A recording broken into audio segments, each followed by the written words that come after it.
Hi, my name is Evie Peterson, and I am a senior at Northwestern High School. I recently read a newspaper article that really changed my perspective about a certain topic. This article is called His Disease Was a Matter of Life and Death. It is by Renee Tanner, and she is writing about her husband who is sick.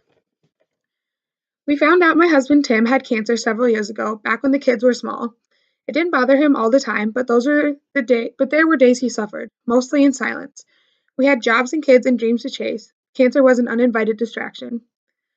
Finally, I persuaded him to go to a doctor. The doctor confirmed the cancer diagnosis, mild at the time, and prescribed treatment, medicine, and therapy. Years passed and the cancer progressed, slowly, quietly. We lived our lives and raised our children as best we could. Sometimes on good days, I could almost forget about his cancer. On the bad days, I tried to talk to him, encourage him. I was his coach. But I was ill equipped. In the fall, the cancer took us over, refusing to be ignored. My husband suffered extreme pain, pain that made him want to die, really die. He reached out to me. In a panic, I called the doctor for help. She said my husband needed to go to the hospital immediately, only there are no cancer treatment centers in our town or anywhere near it. So my son and I took off to work in school to rush him somewhere 4 hours away. After another hospital stay and treatment plan, he found a job with a new company and business led by a man who had heard about my husband's strengths in his cancer and was willing to accommodate. Still, my husband's doctor did not approve. She called us into her office to slap us with the severity of our situation. My husband's cancer was so advanced that he should not work, a concept we found hard to accept. So in a daze, I began paperwork to qualify him for disability. Everyone I spoke to in the process was amazed at how sick he was and how long he had suffered.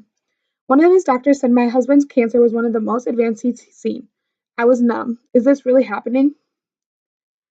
And then one day, in the middle of August, he was gone. I told you my husband had cancer, but I lied. The truth is, he died from major depressive disorder. Read this again. Change every instance of the word cancer to depression. Does your opinion change? I hope not. If you think people with depression can just get over it, if you think people with depression can choose their own treatment, and if you think depression can't be a matter of life and death, please remember this story and think of someone you know, maybe someone you love, and then think again. After hearing this article, does this change your perspective on this disease? Too many people take depression too lightly and do not understand how serious of a mental illness it can be. Affecting people's lives daily, depression can easily consume one's life. The first topic I want to talk about is the symptoms of depression. Depression symptoms can range widely, and according to WebMD, depression is best described as feelings of sadness, loneliness, or grief when you go through a difficult life experience and do not bounce back. Other warning signs of depression are trouble concentrating, extreme fatigue, feelings of hopelessness, and loss of interest in things you once found enjoyable. The most obvious symptoms are persistent sadness and suicidal thoughts or attempts. There are multiple different types of depression. Um, Major depressive disorder is one, persistent depressive disorder, bipolar disorder, which is when you have extreme mood swings. So you can go from being really, really happy to really, really sad in the snap of a finger. One instance can change your attitude very quickly. Seasonal affective disorder. So when people have depression, usually it worsens in the winter because everything is dark and gloomy and cold, and you're kept inside. So that'd be seasonal affective disorder. Psychotic depression, postpartum depression, situational depression, and atypical depression. Those are the 8 known types of depression. These types are all categorized based on the symptoms and how the person feels and what kind of medication can help the individual. There are ways to treat your depression or to help you start feeling better about it.